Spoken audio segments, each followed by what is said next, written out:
हे पहा पुढचा जो प्रश्न आहे 35 मधला, एका काटकोन चौकोनाच्या लगतच्या बाजू, काटकोन चौकोन म्हणजे आयत आहे, त्या आयताच्या लगतच्या बाजू ज्या आहेत त्या कशा आहेत, 7 सेमी आणि 24 सेमी दिल्यात. तर कर्णाची लांबी काढा. कर्णाची लांबी, कर्णाची हा समजा ए बी सी डी हा जो आहे आयत आहे आणि एसी कर्ण आहे. तर हा काटकोन त्रिकोण असणार आहे एबीसी पायथागोरसच्या प्रमेयानुसार. काटकोन त्रिकोण एबीसी मध्ये पायथागोरसच्या प्रमेयानुसार तुम्ही काय करणार, एसी वर्ग बरोबर एबी वर्ग अधिक बीसी वर्ग. म्हणून इथे लिहायचं पायथागोरसच्या प्रमेयानुसार कर्ण वर्ग बरोबर बाजू वर्ग अधिक बाजू वर्ग. ठीक आहे. कर्ण आता बाजू किती, एक बाजू 7 आहे म्हणून 7चा वर्ग, दुसरी 24 आहे म्हणून 24चा वर्ग. 7चा वर्ग किती 49, 24चा वर्ग किती 576, 576 आणि 49 625. कर्ण वर्ग बरोबर 625 म्हणून कर्ण किती 25. 600चा वर्ग 625चा वर्गमूळ 25 सेंटीमीटर. ओके. पुढचा प्रश्न, चौरसाची बाजू 13 सेमी लांबीची आहे बरोबर. तर चौरसाच्या कर्णाची लांबी काढा. आता हा चौरस ए बी सी डी हा चौरस आहे. चौरसाची प्रत्येक बाजू समान असते ती एक समान. ओके. आणि एसी जो आहे तो चौरसाचा आपण कर्ण घेऊया. आता काय असतं, चौरसाचा कर्ण काढायचा आहे. आता इथं आपण पायथागोरसचा प्रमेय वापरू शकतो. इथे लिहायचं चौकोन एबीसीडी हा चौरस आहे बरोबर आणि त्यामध्ये त्रिकोण एबीसी हा काटकोन त्रिकोण आहे. ओके.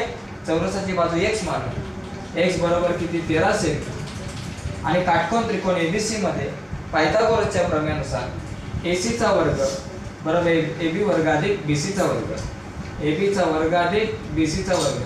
आता एबी किती 13 चे, सगळ्या बाजू 13 आहेत, बीसी पण 13, सगळ्या बाजू एकरूप आहेत.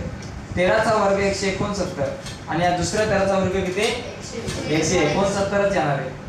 मग 169 आणि 169 किती, असं करा 2 गुणिले 169 करा म्हणजे बरं पडेल. आणि म्हणून एसी बरोबर वर्गमूळ काढले, 169चा वर्गमूळ 13 आणि 2चा वर्गमूळ वर्गमुळात 2 म्हणून एसी बरोबर 13 वर्गमुळात 2 सेमी असं लिहा. ओके. आलं का, सेमी असं लिहा. आता पुढचा मुद्दा, एका समभुज चौकोनाच्या लगतच्या कोनांची मापे, लगतच्या कोनांची मापे दिलेत 2x व 3x + 40. तर x ची किंमत काढा. आता समभुज चौकोनाचे लगतचे कोन पूरक असतात. इथे लिहायचं समभुज चौकोनाचे लगतचे कोन पूरक असतात. Adjacent angles of rhombus are supplementary. म्हणून 2x अधिक 3x + 40 बरोबर किती 180. 2 आणि 3 5x बरोबर 180 जसे तसे वजा 40 तिकडे गेले अधिक 40 म्हणून 5x बरोबर 180 आणि 40 किती झाले 220. x ची किंमत काढायची. x आपल्या जागेवर 220 त्याच्या जागेवर, पण हा 5 त्याच्या जागेवर नाही राहणार, गुणिले तिकडे गेला भागिले 5. x बरोबर 5 चोक 20, 5 चोक 20, x बरोबर 44 अंश. ही झाली x ची किंमत. हे प्रश्न यांची उत्तर एका शब्दात. त्रिकोणाच्या तिन्ही कोनांचे दुभाजक एक संपाती असतात. कोन दुभाजक अशा प्रकारे आपण काढतो ना, कोन दुभाजक. तिन्ही कोनांचे दुभाजक एक संपाती असतात आणि याच्यामधून तुम्ही काय करता, अंतर्वर्तुळ काढता. तिन्ही कोनांचे दुभाजक एक संपाती असतात. त्या संपाती बिंदूला काय म्हणतात, अंतरकेंद्र. काय म्हणतात, अंतरकेंद्र म्हणतात. अंतरकेंद्र. ठीक आहे. आणि त्रिकोणाच्या सर्व शिरोबिंदूतून जाणाऱ्या वर्तुळाला, या तिन्ही शिरोबिंदूतून जाणारे जे वर्तुळ आहे त्याला काय म्हणणार, परिवर्तुळ. सर्कमसर्कल. इंग्लिश मध्ये सर्कमसर्कल, मराठीत त्याला परिवर्तुळ म्हणतात. आता बघा 2.9 सेमी त्रिज्या असणाऱ्या वर्तुळात एक सर्कल आहे ज्याची रेडियस 2.9 सेंटीमीटर आहे.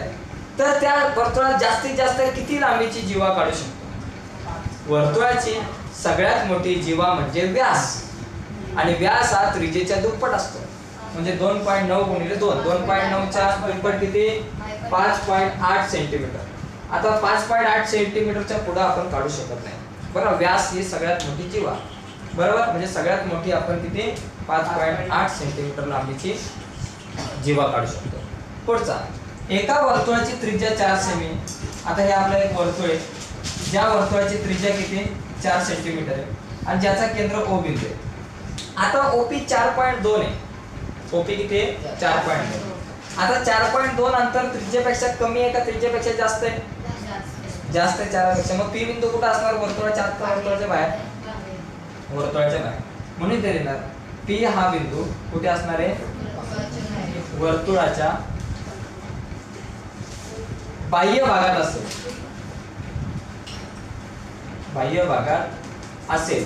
कारण आपल्याला इथं काय विचारलंय की बाबा पी बिंदूचे स्थान बरोबर त्रिज्या 4 सेमीची आहे, केंद्र ओ आहे, ओपी बरोबर 4.2 आहे, तर पी चे स्थान काय आहे? वर्तुळाच्या बाह्य भागात. जर ओपी बरोबर 3.8 असते तर पी बिंदूचं स्थान वर्तुळाच्या आतल्या भागात असतं. बरोबर. अजून बाकीची काही गणित आहेत ते आपण पुढच्या याच्यामध्ये पाहू.